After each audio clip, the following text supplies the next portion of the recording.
நாம் தமிழர் கட்சி கொள்கை பரப்பு செயலாளர் சாட்டை துரைமுருகனை விமர்சித்த வழக்கறிஞர் நெல்சனை நாம் தமிழர் கட்சி நிர்வாகி ராஜபருண் வீடு புகுந்து தாக்கி மிரட்டியுள்ள சம்பவம் அதிர்ச்சியை ஏற்படுத்தியுள்ளது. ரவி 4 பேர் போடுறாரு. பொறுத்திருந்து பாருங்க.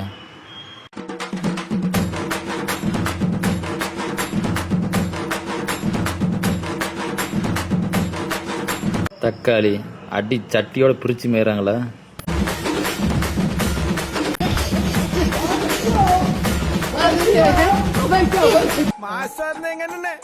தமாஸ் பண்ணி விட்டுட்டீங்கல்ல.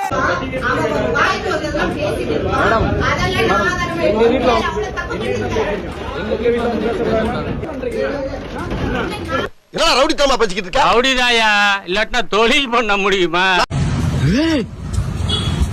ஐயோ இங்க வருங்க, ரவுடிங்க செதறுதுங்க இதெல்லாம். பயங்கரமா இருக்கும். இல்ல ஒரு பக்கம் தானே காட்டுனீங்க, மறுபக்கம் காட்டியிருந்தா தெரிஞ்சிருக்கும்ல.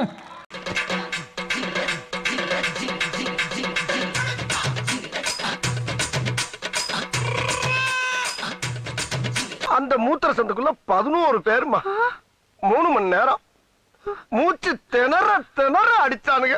சக்தி நிறைஞ்சது உடம்பு நல்லா வலுவாச்சுக்க சக்தி மித்ரா குடிங்க, தெம்பா இருக்கும். இது குத்தமான குத்தமே கிடையாது.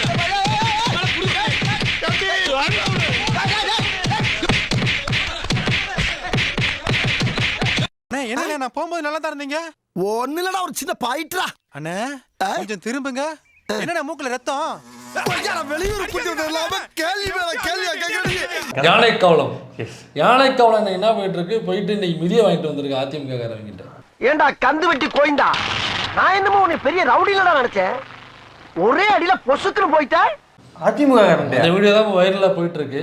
அது என்ன சண்டை, என்ன பிரச்சனை, அதுல ஒரு முக்கியமான ஒரு மேட்டர் இருக்கு. அப்படியா? ஆமா, சண்டைக்கு போறதுன்னு முடிவாகி போச்சு. சண்டை போறது தான் கிளம்பி போயிருக்க. ஜட்டியை போட்டு போகணுமா?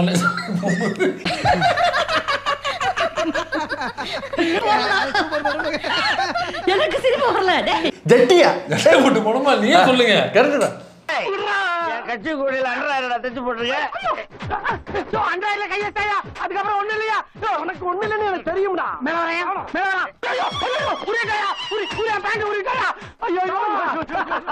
உருவிட்டானா? ஏண்டா அது வரைக்கும் மணினே போட்டிருக்கேன். இது என்ன துபாயில ஸ்விம்மிங் ட்ரெஸ்ஸா?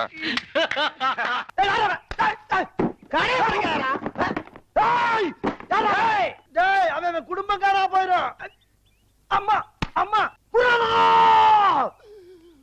இதுக்கு மேல தாக்க முடியாது குருநாதா.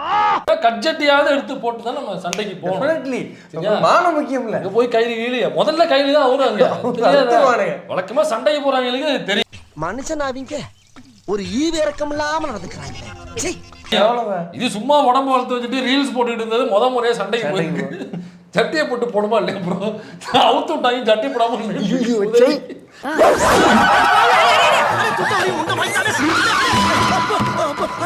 கருமை இவன் பண்ணதை பார்த்தா இவன் சண்டை போடுறதுக்கு போனதா எனக்கு தெரியல. ஆமா, ஏன்னா சட்டி போடாம போயிருக்கிற. நீ உண்மையிலுமே சுடத்தான் போனியா? நீ சுடத்தான் வந்தியா? நீ சுடதான் வந்தியா?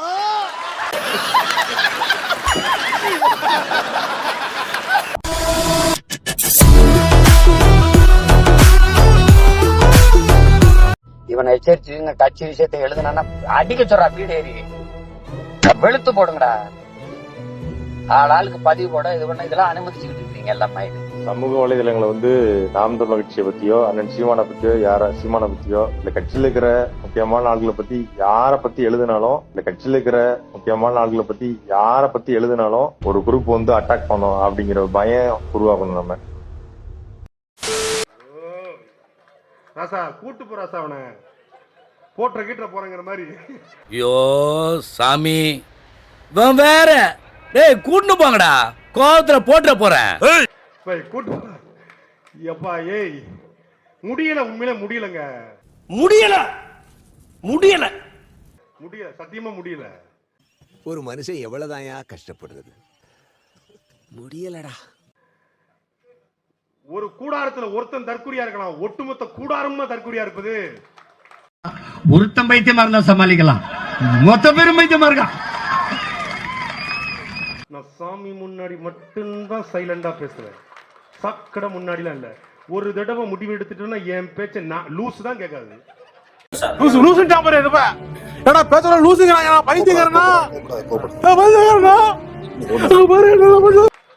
ஒரு மனுஷன்னா எப்பொருள் யார் யார் வாய் கேட்படும் அப்பொருள் மெய்ப்பொருள் காண்பது அறிவு.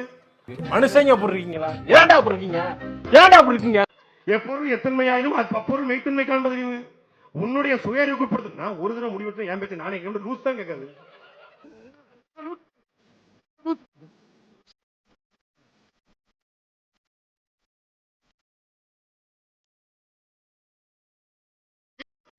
கை தட்டி விசிலடிச்சு யார் அடிச்சா பொறி கறங்கிறது பூமியில தெரியுதோ அவன் தான் தமிழ்.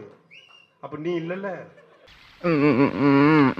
இங்க பாரு, ஏதாச்சும் ஒரு பக்கம் ஆட்டு, ஒண்ணு இப்படி ஆட்டு இல்லன்னா அப்படி ஆட்டு, எல்லா பக்கம் ஆட்டுனா எப்படி புரியும்? இப்படி எழுதி எழுதி அவன் என்ன மண்டைக்குள்ள ஏத்திட்டாப்ல, பஞ்சா ஏத்திச்சு. இப்ப எது பேசினாலும் பஞ்ச் தான் பேசுறது.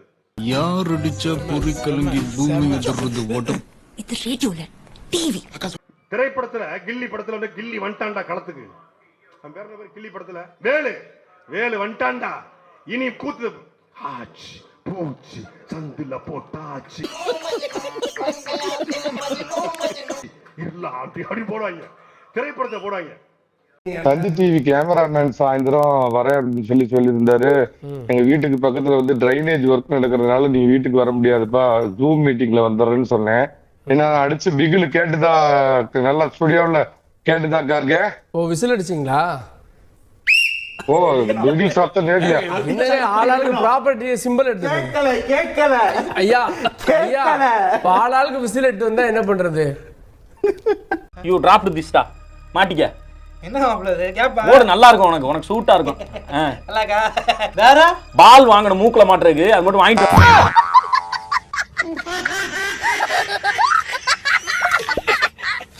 இன்னும் ஒரு மாதத்துல ஜனநாயகம் படம் வெளி வந்துச்சுன்னா தியேட்டர்ல தளபதி நடித்த ஜனநாயகன் வரும். 3 மாதத்துக்கு பிறகு படம் வெளியில வந்துச்சுன்னா தமிழ்நாட்டின் முதலமைச்சர் விஜய் நடித்த படம்னு வரும். ஆச்சரியக்குறி. நோட் பண்ணுங்கப்பா பின்றாம்பா. கேள்வி, பேனல்ல எங்க திமுக? பவள விழா பாப்பாவை பேனல்லயே காணுமே. எதுல சொல்றீங்க? எங்க இந்த பேனல்லயே காணுமே. யார் எந்த கட்சின்னு எனக்கு தெரியலையே. இப்ப நீங்க யாரு? நான் தாவேகா செய்தி தொடர்பாளர். திமுக செய்தி தொடர்பாளர் பண்ண பேசுறாங்க. அதுதான் எல்லாரும் ஆதரவாளர்களை வச்சுக்கிட்டு கமிட்மெண்ட்டை கொடுக்க முடியாம, கேக்குற கேள்விக்கு பதில் சொல்ல முடியாம. இவரு தெரியல, இவரு தெரியலையே. இவர்தான் பிரிட்டிஷ் இளவரசர் சார்லஸ். அவருக்கு தெரியும் இந்த களம் எங்க இருக்கு, மக்கள் இந்த டிக்கெட் அமைதியா இருக்கீங்களா இல்லையா? சேர்க்கறாங்கன்னு சொல்றீங்க, அத பத்தி பேசுறேன். அமைதியா இருங்க சுகுணா. அதாவது ஒரு பழமொழி சொல்லுவாங்க, கேட்கிறவன் கேனையா இருந்தா சுறாப்படம் சூப்பர் படம்னு சொல்லுவாங்க. அப்படிங்கிற மாதிரி அவர் பல விஷயங்களை சொல்லி பழமொழியாங்க, புதுமொழியா கூட வச்சு. தற்கொலை சொன்ன கோபப்படுறீங்க, இதை நீங்களே பாருங்க ப்ரோ. எங்க அப்பா ஒரு சைடு நான் டிஎம்கே கூட ஓட்டு போடுவேன், எங்க அம்மா ஒரு சைடு நான் ஏடிஎம்கே கூட ஓட்டு போடுவேன். ஒத்த காலில் இருந்தாங்க. ஆனா நீங்க ஓட்டே போட தேவையில்லைன்னு சொல்லி நான் எஸ்ஐஆர் ஃபார்ம் கொடுக்கவே இல்லை, என் கையிலே தான் வச்சிருக்கேன். தற்குறியா?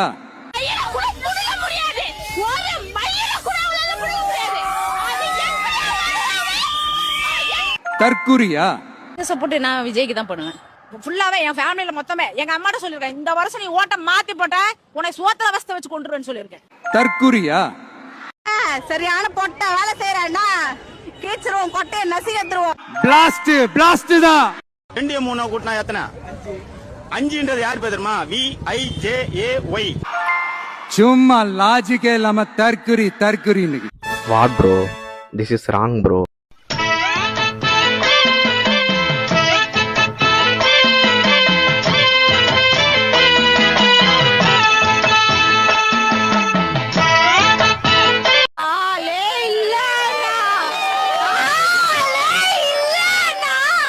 சொல்லுங்க, இப்போ இந்த தோல்வி அடைஞ்சது உங்களுக்கு எப்படி இருக்கு?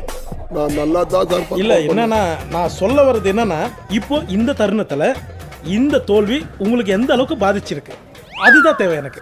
அதுக்காக நீங்க அழுவ கூடாது. நல்லா ஒண்ணு இல்ல இல்ல நீங்க அழுவுறீங்க. இல்ல சார், இல்ல கண்ணு கலங்குது. அழுவல சார். இல்ல வந்துடுச்சு. சாரி, அழுவுடா எரும மாடு, அழுவுடா. நல்ல வேலை அழுவ ஆரம்பிச்சான். எபிசோட் 8.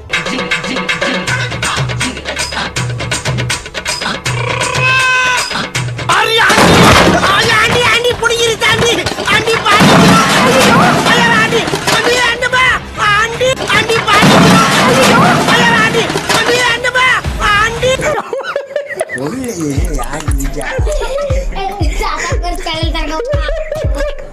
வச்சு ஊருக்கா கூட போட முடியாதேட்டையா. என்ன கொடுமை சார் இது. வாழ்க்கையில நம்ம ஒண்ணு நினைக்கிறோம், ஆனா கடவுள் வேற மாதிரி நினைக்கிறாரு.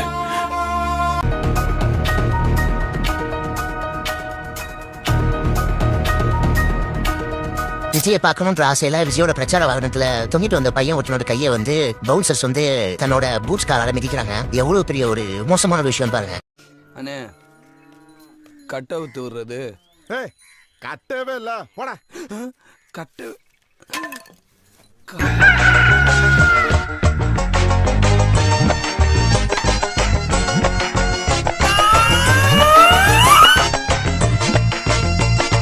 இது என்ன என்னைக்குமே இல்லாத சிலிமிசமா இருக்கு. காரைக்குடியில் ரோட் ஷோ சென்ற தாவேக தலைவர் விஜயின் தலையில் மர்ம பொருள் தாக்கி இருக்கிறது.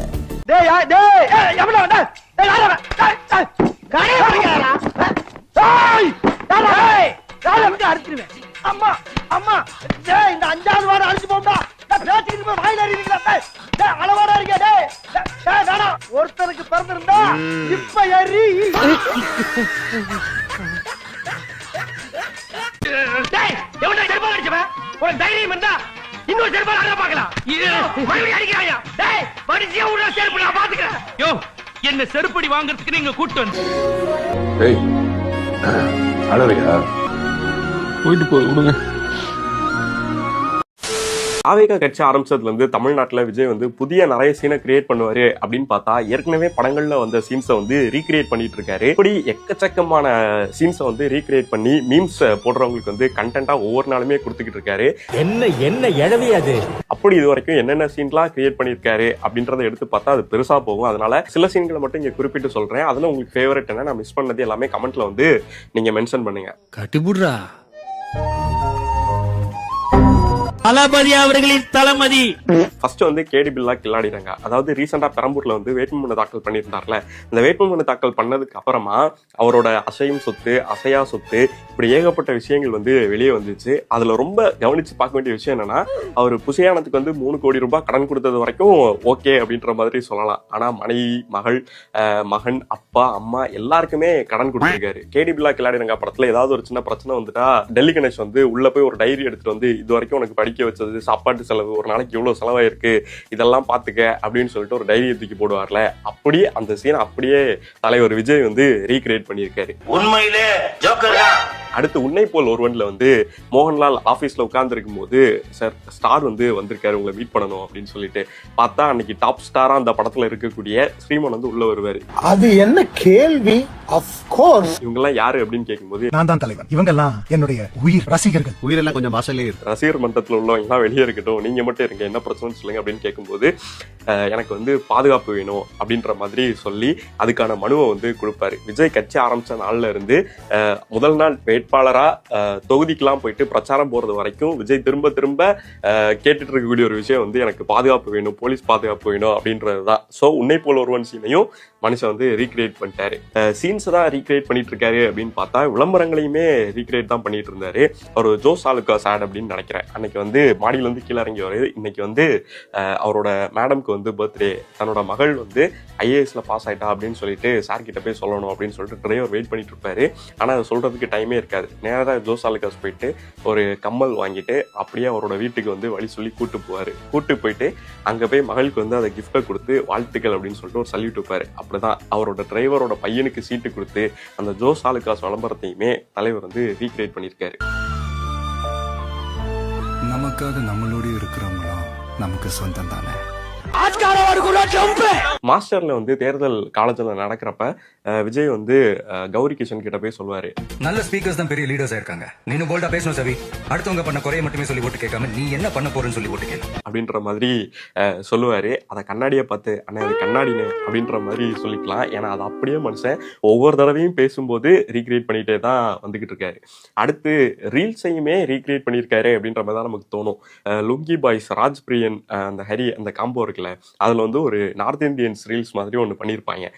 ராஜ் பிரியன் வந்து அவரோட ஃப்ரெண்ட் ஹரி கிட்ட வந்து பேசாம தட்டி விட்டு மூஞ்சில் அடிச்ச மாதிரி பேசிட்டு போயிட்டே இருப்பாரு. அப்ப இன்னொரு ஃப்ரெண்ட் வந்து ஏன்டா நீ அவங்கிட்ட பேசவே மாட்டேற அப்படின்னு சொல்லி கேட்கும்போது முந்தானத்து 3 கோடி கேட்டான்டா, கொடுத்தேன், அதை திருப்பி கொடுக்குறான்டா.